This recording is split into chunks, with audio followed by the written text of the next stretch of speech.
Makanya saya di antara sholawat yang senang itu sholawatnya Habib Ali Al-Habsyi yang arang Simtudur. Kalau beliau baca sholawat itu sholatan yattasilu biha ruhul musolli alaihi bi fayam basitu fi qalbi sirru nuri ta'alluqi bi wa hubbi wa yuktabu biha bi inayatillahi ta'ala fi hisbi. Jadi dia baca sholawat itu, ya Allah berikan sholawat kepada kekasihmu Muhammad. Dengan sholawat ini rohnya saya, musolli itu rohnya saya yang membaca sholawat bisa sambung dengan rohnya Rasulullah. Dan setelah sambung saya terhitung sebagai orang yang mencintai Rasulullah. Dan saya berharap dari cinta itu saya tertulis sebagai umatnya. Nah, aku kan enggak mau sholawat itu mau, saya termasuk orang yang enggak saya loh ya. Tapi ya tetap baik dibanding nganggo primbon ya satu sholawatan itu. Tapi boleh punya etika lah dengan Rasulullah itu. Boyo kalau dungo nyifati Nabi yang banyak, ya baru keinginan. Kan banyak itu sholawat yang seperti yang saya misalnya di kitabnya Sayyid Muhammad ada. Allahumma sholli ala sayyidina Muhammad nuri kalam alladzi. Wah nyifati Nabi itu sampai panjang lebar baru menceritakan hajatnya. Kalau kamu kan enggak nyifati Nabi basa-basi, mau sidik mana. Malah kadang orang misalnya ala Muhammad, kok ala Muhammad muni Sayyidina aja disoal. Misalnya terus dari kutungannya apa? Banyak. Saya termasuk yang enggak setuju karena itu menurut saya kurang etika. Makanya Rasulullah itu kalau berdoa kalau sudah nyifati Allah, coba tak beri satu contoh saja doanya Nabi. Alhamdulillah hamdan yuwafi ni'amahu wa yukafi'u mazidah ya Rabbana lakal hamdu kama yanbaghi li jalali wajhika 'azimi sultanik la nuhsi thana'an 'alaika anta kama asnaita 'ala nafsik. Itu sudah berapa itu nyifatin itu belum doanya tuh. Nah kamu kan enggak Allahumma alhamdulillah rabbil alamin Allahumma ya Allah di hajati gremeng itu seramu tuh kan jangan gak bakat wali. Nah, cara kula iku sisih dene. Kula yo sering ngamini dongane wong ngono, tapi ning atiku amin maksudnya amin barno mawon Gusti. Nanti aku amin tapi amin ku barno mawon Gusti. Wong ora jelas betul. Jadi aku muni amin tapi amin barno maksudnya ya Allah barno amin ngono maksudnya. Jadi karena tadi setahu saya doanya para nabi, para wali itu memang seperti itu. Ya coba itulah doa tadi aja yang saya sebut itu berapa kalimatnya? Apa? Alhamdulillah hamdan yuwafi ni'amahu wa yukafi mazidah ya Rabbana lakal hamdu kama yanbaghi li jalali wajhika 'azimi sultanik la nuhsi thana'an 'alaika anta kama asnaita 'ala. Enggak terhitung pujian saya kepada engkau sebanyak engkau memuji pada diri engkau sendiri. Allahumma inni a'udzu biridhoka min sakhatika fi mu'afatika min uqubatika wa bika minkal. Allahumma sholli bi haqqi jabarutika wa bi khawfika. Kan panjang sekali doanya wali-wali itu, tapi semuanya mensifati Allah.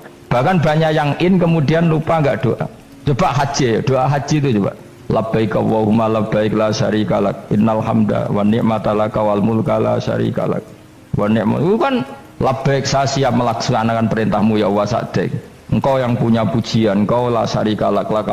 Itu malah enggak ada, jarang malah ada doanya. Itu kalimatnya talbiyah semua. Allahumma antal azil akram itu sudah seperti itu. Karena tadi al-mu'min yashghaluhu sana 'ala Allah min ayyakuna li nafsihi dzakiran. Mukmin sejati adalah sibuk memuja Allah sampai lupa jatah dirinya sendiri. Nah, kowe kan gak mujine Allah basa-basi, dongane tenan. Itu jadi makhluk aneh gitu. Jadi hubungan mbek pangeran itu wong aneh. Ya tapi jangan rabakat wali semuanya ikut dadine semuanya ikut. Ya tok ngono kok mari wali kakean malah gak elit.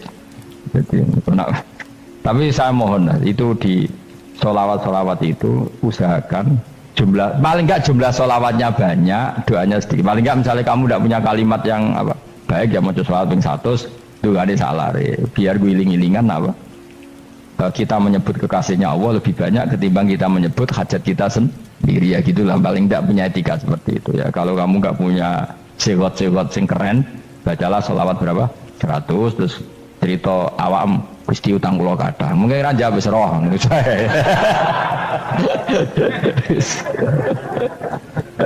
tapi kan kita menyebut kekasihnya sampai 100 nyebut utang bisa no cowok nyebut kekasih bisa nyebut utangnya satu Berarti yang nak ditakoki pangeran, kowe nyebut kekasihku piro pisan, nyebut utang 100 dasar rayu utang ngono-ngono.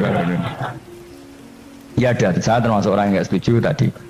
Jadi kalau redaksi sholawat cari yang mujinya Nabi lebih lebih banyak, karena itu nanti lebih diridhoi Allah Taala. Coba Allah sendiri kalau nyebut nabinya itu hitung saja. Laqad ja'akum rasulun min anfusikum. Jadi rasulun min anfusikum, seorang rasul yang sejenis dengan kamu. Terus azizun, orangnya sangat terhormat. Alaihi ma'anitum, rasul ini siap menanggung apa yang kalian tidak mampu. Kowe ra bakat mlebu swarga barokah syafaate Nabi akhirnya mlebu swarga. Kowe ra kelar korban, Nabi tahu mengorbankan kita semua. Dokha Rasulullah bikab ini terus hada an ahli wa hada amman lam yutokhi min mati jenis alihima anitum. Nabi menanggung apa yang kalian berat. Azizun, Nabi itu ali, terus harisun alaikum, Nabi sangat berkomitmen menyelamatkan kalian. Haris itu keinginan yang berlebihan, itu jenis apa? Haris, kayak kuno namanya ini ngungseng, keinginan yang over. Nabi itu sangat berkeinginan kita ini maslahat. Terus bil mu'minina ra'ufur, Allah yang super saja kalau nyebut nabinya nyifati sebanyak itu. Ada ayat lagi misalnya, Rabbana wab'ats fihim rasulam minhum yatlu alaihim ayatika. Muhammad itu siapa? Seorang rasul yang membacakan ayat-ayat Allah.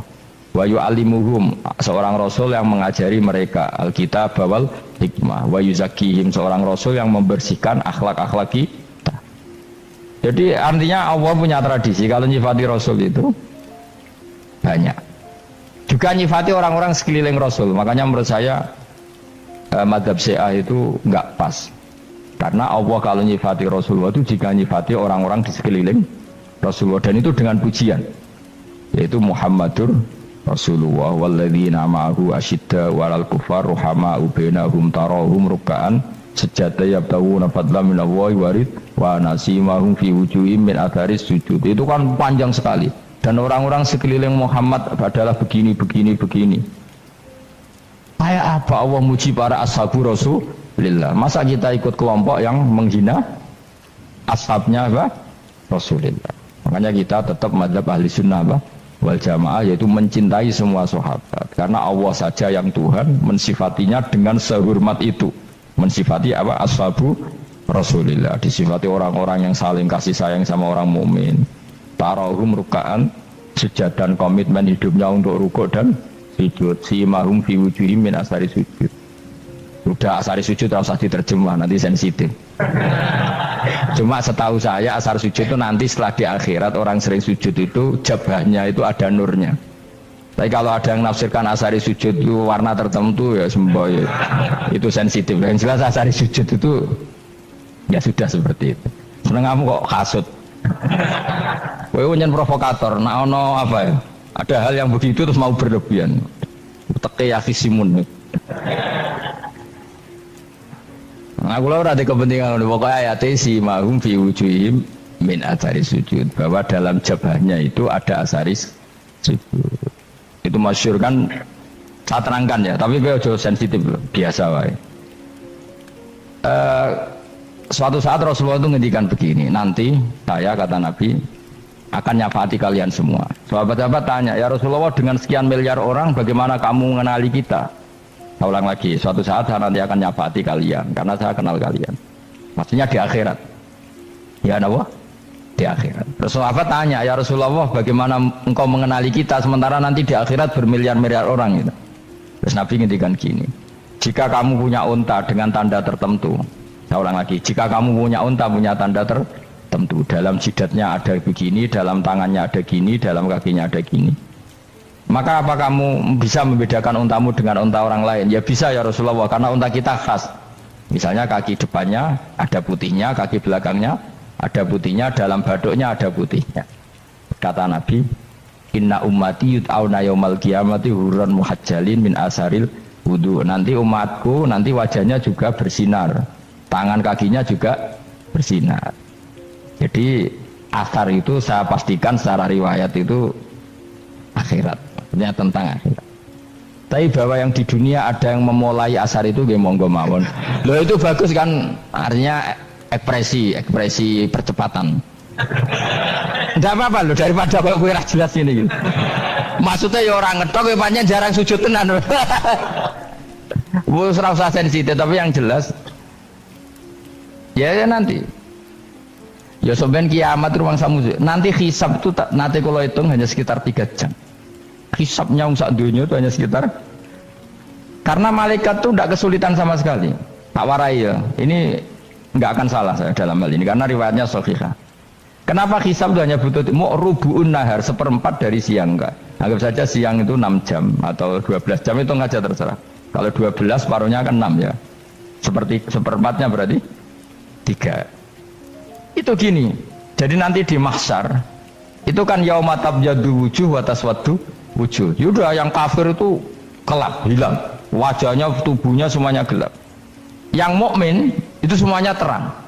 Jadi sudah yang tabyaddu wujuh wa taswaddu wujuh otomatis terus nyingkap. Terus pergerakannya itu delala yang tabyaddu wujuh itu ke kanan, yang taswaddu wujuh ke kiri. Maka kamu jangan punya sinar yang kelap-kelip. Nanti kena bego yang karena nggak jelas lagi. Maka kamu harus sinarnya yang sejelas-jelasnya. Ghurran muhajjalin min asarin. Bila perlu nur kamu sampai menembus langit saat itu. Makanya ketika orang mukmin sudah nurnya ada di muka, ada di tangan, masih ngendikan Rabbana atmim lana nurona karena takut masih kena bego tadi. Karena kalau hanya wudhu tok, sikil tok kan bayangkan di miliaran orang kan bisa agak kelihatan. Tapi kalau nurnya sampai nembus langit kan itu siapa kok nurnya sampai kan malaikat langsung tahu. Makanya hafal Quran, alim kan insya Allah nurnya itu. Sama zaman itu masih berdoa Rabbana atmim lana sempurnakan nur kami. Karena nanti identifikasi malaikat berdasar tadi kalau ada nur berarti diletakkan ashabal yamin, kalau nggak ada nur ashabal shimal. Nah malaikat yang dibawa bigo itu kira-kira detail nggak? Dugaan saya kalau kelap-kelip pasti kena simal wah ini partai kiri kan pemenang yang wudhunya mau dulet sirah tok sidik karena anak mazhab Syafi'i sebetulnya meskipun tuh sebaiknya kalau basuh sirah itu kabeh ben ora kelap mana aneh pepesan terus dulat-dulet tok itu sebenarnya ya itu kelap-kelip ya sudah ya setelah itu kata ngendikane pangeran yu'raful mujrimuna bisimahum fayukhadu bin nawasi wal aqdam. Orang-orang pendosa kelihatan maka diletakkan di kiri. Nah sama yang orang-orang baik simahum fi wujuhim min asari. Jadi ayat itu jelas tentang akhirat. Tapi kira usah terus provokasi. Seneng kok ya khisimun maksudnya provokator. Jadi nanti yang mukmin jelas nurnya. Lah nur ini nanti dengan kadar iman kamu, perilaku kamu. Ada yang kelap-kelip, ada yang... Nah yang kelap-kelip ini orang kena bigo itu tadi. Nanti setelah kena bigo ikut ashabis simal, yang kelap-kelip disortir lagi, malaikat yang bagian detail kan ada nanti. Nah ini terus ditubir neraka. Yang kafir benar-benar neraka, yang ini ditubir neraka. Nah, itu nanti ini yang ngel-ngelok kanjeng Nabi digoleki ya ini itu.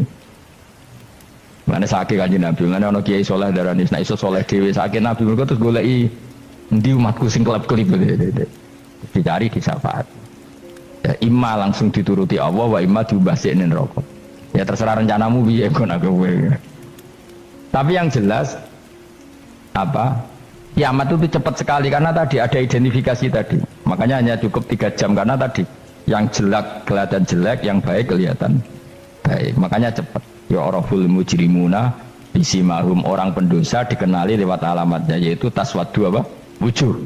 Kalau orang baik dikenali lewat tabyaddu wujuh. Nah terus setelah nyingkir, ini ngono tak warai kiamat.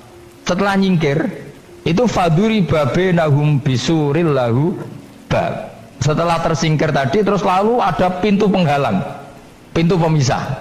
Nah pintu pemisah tadi yang sisi kanan langsung jadi surga, yang sisi kiri jadi neraka. Itu disebut faduri babenahum bisuril lahu bab batinu fi rahmatu wa dhahiruhu min kibalihil adab. Yang pintu arah kanan otomatis wilayah surga, yang pintu kiri otomatis wilayah neraka. Nah problemnya ketika penutupan pintu itu dah yang kelap-kelip itu katut kemana ini yang makanya kamu jangan malok partai yang apa kelap-kelip yang nggak jelas itu koalisi kemana ya. Kalau partai besar kan iso nyalon presiden, partai kecil ini kan ikut mana ini kan? Sing sak ngisore 1%, 2% ini kan repot. Loh, coba misalnya nur kamu 2%, berarti gelap kamu kan 98%. Kira-kira malaikat mengkategorikan kemana coba? Ayo jawab.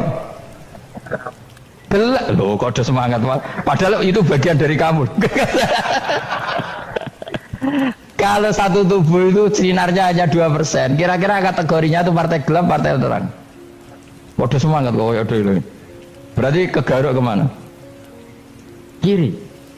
Tapi bisa saja malaikat cara berpikir gini. Tapi kok ada cahayanya ya? Padahal kata Allah, yang bercahaya ashabul yamin. Kan nggak ada bilang cahaya terang. Bisa saja malaikat, alhamdulillah berpikir begitu. Ya nanti kita rayu saja supaya berpikir ini kan yang penting ada cahaya. Kan Allah tidak bilang terang apa kelap-kelip. Ya mungkin saja asal ada cahaya dikategorikan lahu nur, punya apa? Nur. Tapi yang jelas saat itu pun yang sudah punya cahaya masih berdoa Rabbana atsmim lana nurona, ya Allah saya mohon sekali nur-nur kami sempurna. Jadi ini saya bantu teman-teman yang hafid-hafid supaya tahu maknanya ya. Dan yang nggak hafid ya dengar ya. Kalau nur itu penting. Makanya Nabi itu kayak apa? Nabi itu orang super. Itu kalau ngendikan wa mat'al min fauqi nuran wa min tahti nuran wa an yamini nuran wa an simali nuran, sampai terakhir Nabi masih mendoa untuk dirinya waj'alli nuran, dan semua tubuh saya jadi nur. Saya Nabi sudah gitu. Ya Allah jadikan sisi depanku nur, belakang kami nur, kanan nur, kiri nur, terakhir itu apa? Waj'alni nuron, dan doa semoga semua tubuh saya jadi nur. Itu termasuk doa yang sering saya baca. Karena saya takut kelap-kelip tadi, ini bahaya ini kalau malaikat. Saya tidak tahu cara berpikir malaikat tadi. Apa ngitung 98% maka dikategorikan apa? Gelap. Apa dihitung nurnya saja? Wong instruksinya Allah kan yang ada nur ashabul yamin. Meskipun kelap-kelip kan punya nur. Saya tidak tahu nanti ikut 2% ikut mana kalau di partai koalisi itu? Ikut yang menang biasanya, ikut yang apa? Ya paham ya, makanya saya mohon kalau wudhu itu usahakan sempurna, terutama wudhu sholat. Kalau nggak wudhu sholat itu sebaiknya nggak sempurna, supaya ada bedanya wudhu sholat sama wudhu tidak sholat. Rasulullah itu masyhur gitu ya. Rasulullah itu kadang tawaddu'a wudhu'an khafifan, wudhu yang sederhana, yaitu hanya sekali-sekali dan tidak sempurna. Ketika ditanya as-sholat ya Rasulullah, tidak. Misalnya saya habis makan mau tidur biasanya ya wudhu, tapi tentu tidak perlu sesempurna kayak wudhu sholat, biar ada bedanya. Rasulullah juga gitu, beberapa kali beliau wudhu tapi tidak sesempurna wudhunya untuk sholat. Masyhur itu di riwayat tawaddu'a wudhu'an khafifan duna wudhu'ihi lis sholat. Tapi kalau wudhu untuk sholat asbaghal wudhu, menyempurnakan wudhu. Jadi supaya ada bedanya wudhu sholat dan wudhu tidak sholat. Saiki gak wong sore iso ngaji padha kabeh. Abu Bakar ya gitu. Ana wong poso sunat kok nyediakno buka dimarahi. Istrinya pernah nyediakan buka beliau untuk puasa sunat. Itu embernya dipecahi Abu Bakar. Ditanya, kenapa gitu? Apakah kamu akan menyaingi Ramadan? Jadi gak boleh memperlakukan puasa sunat kayak Ramadan. Ya biasa saja kalau puasa sunat kok wah buka kolak apa. Ramadannya ya iri tuh, ini gimana kok saya disaingi ini. Jadi kabeh itu ada proporsinya, ada apa? Makanya megang Quran ya wudu, megang wudu. Nah kabeh gitaran terus wudu, pengiran tersinggung. Piye kok menjegal gitar wudu? Jadi gak boleh kebaikan disaingi, itu juga gak boleh. Bapak gue sergap wudu sampai nyekel gitar. Quran tersinggung, wah semen ibu gak semen kan. Malaikat panitia kan ya tersinggung. Kabeh itu kan ada proporsinya, apa? Ada proporsi. Itu hebatnya Rasulullah. Jadi kalau beliau wudu, bahkan wudu itu wudu li sholat sama tidak sholat itu. Misalnya sholat sunat itu kamu mampu ngadeg boleh nggak duduk? Boleh. Kalau sholat fardu nggak boleh, biar ada bedanya. Fardu itu spesial, nggak boleh, harus berdiri. Kalau sunat pun harus berdiri. Fardu tersinggung, iya sunat kok nyaingi aku kan gitu kayak. Ya makanya sholat fardu wajib berdiri ya. Sholat sunat boleh duduk meskipun mampu loh ya. Nggak boleh sama. Sholat sunat pun harus berdiri. Berarti ada sunat menyaingi fardu. Ya jelas ya, jadi aturan main itu harus jelas, nggak boleh. Makanya Abu Bakar itu nggak mau kalau ada orang puasa sunat kemudian apa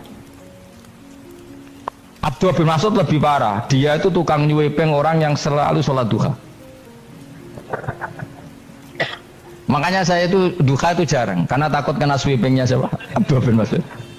Itu ada orang khusyuk tiap hari duha, di sweeping sama dia. Apakah kamu menjadikan sholat ini jadi fardu? Kok mbok lakoni bedino? Awas nampak lakoni bedino. Daerah akhir duha dilakoni bedino. Perkara ini butuh duit. Itu kalau zaman Abdul Mas'ud kena sweeping apa? Karena berarti menandingi far. Yes, kira usah anut ilmu ku bahaya itu di sensitif. Cuma ini kan ilmu tetap tak utarakan. Biar kamu tahu, nggak boleh fardu disaingi itu nggak. Coba kan banyak ketentuannya tadi. Contoh paling gampang itu apa? Kalau sholat fardu boleh, nggak boleh apa? Duduk. Sholat sunat boleh duduk. Sholat sunat boleh di kendaraan sesuai jalannya kendaraan. Nama tawajjahat bi rohilatu. Kalau sholat fardu, kalau kamu naik unta harus turun untuk memastikan di kiblat. Jadi banyak sholat sunat kamu dalam keadaan najis sudah tidak boleh dilakukan. Kalau sholat fardu, karena saking pentingnya fardu, meskipun dalam keadaan najis tidak menemukan alat sesuci harus tetap sholat. Jenenge sholat dihormatil waktu, karena nggak boleh fardu ditinggalkan. Meskipun nanti harus iadah, karena nggak boleh mengalahkan fardu meskipun itu oleh najis. Jadi misalnya kamu pergi hanya bawa satu celana, kemudian di terminal atau apa kena najis, kena uyah sampean misalnya. Kamu harus tetap wudu dan sholat, karena nggak boleh fardu ditinggalkan meskipun nanti harus iadah, karena sholat kamu tidak sempurna. Dalam keadaan celana kamu najis boleh nggak sholat sunat? Oh nggak boleh, karena kalau fardu itu darurat, memang sesuatu yang harus maka dilakukan. Tapi kalau kamu dalam keadaan nggak suci nggak boleh melakukan sholat apa? Sunat, karena fardu itu spesial apa? Spesial. Bukan kalau terus nanya. Wamtazil yauma ayyuhal mujrimun. Ya, jadi orang mujrimun harus terpisah dari orang apa? Mukmin. Dan yang keharusan itu ketika di surga. Tapi kalau di dunia ya boleh muamalah boleh. Ya muamalah yang halal maksudnya.